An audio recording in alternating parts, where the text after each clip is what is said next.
જે ખાસ કરીને વાત કરીએ તો ગત 2 સપ્તાહના જે છે આપણે રોગચાળાના આંકડા એકસાથે ડિક્લેર કર્યા છે મુજબ જોવા જઈએ છેલ્લા 15 દિવસમાં આપણા રાજકોટ મહાનગરપાલિકાના વિવિધ શહેરી પ્રાથમિક આરોગ્ય કેન્દ્ર ઉપરાંત જે છે પીડીયુ અને પીકેચ હોસ્પિટલ ખાતે નોંધાતા જે રોગચાળાના આંકડા છે મુજબ જોવા જઈએ તો ગત સપ્તાહે મેલેરિયાના 2 સપ્તાહમાં મેલેરિયાના કોઈ પણ કેસ નોંધાયેલા નથી, જ્યારે ચિકનગુનિયાના પણ કોઈ કેસ નોંધાયેલા નથી. ઉપરાંત ડેન્ગ્યુના જે છે એ કુલ જે છે 8 કેસ ગત 2 સપ્તાહો દરમિયાન નોંધાયેલા છે. શરદી ઉધરસના 1412 જેટલા 15 દિવસમાં કેસ નોંધાયેલા છે. સામાન્ય તાવના જે છે એ કુલ 15 દિવસમાં 1291 કેસ નોંધાયેલા છે.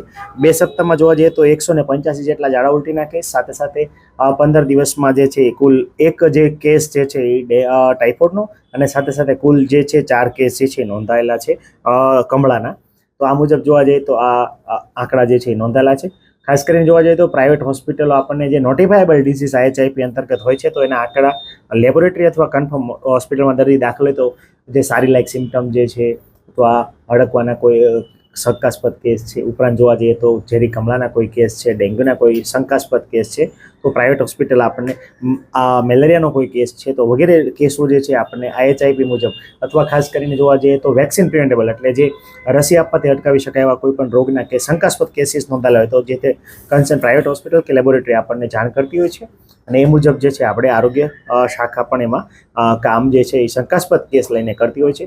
મુખ્યત્વે આરોગ્ય કેન્દ્રમાં P ફોર્મ, S ફોર્મ અને L ફોર્મના જે ડેટા છે મુજબ આપણે કેસ જે છે એ ગણતરીમાં લેતા હોઈએ છીએ. રોગચાળો વધવાનું કારણ છે ખાસ કરીને અત્યારે 15 દિવસમાં દિવાળીના તહેવારો નિમિત્તે લોકોનું ફરસાણ ઉપરાંત મીઠાઈનું સેવન ઉપરાંત જે છે ખાસ કરીને શરદી ઉધરસ, ગળામાં બળતરા, ખાંસી વગેરેના કેસો જે નોંધાતા હોય છે.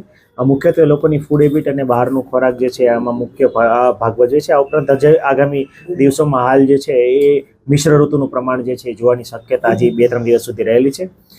માવઠાની સાથે સાથે મચ્છરજન્ય ઉપરાંત જે છે વાયરલ ઇન્ફેક્શનના કેસો જે છે વધવાની પણ શક્યતા નોંધાયેલી છે.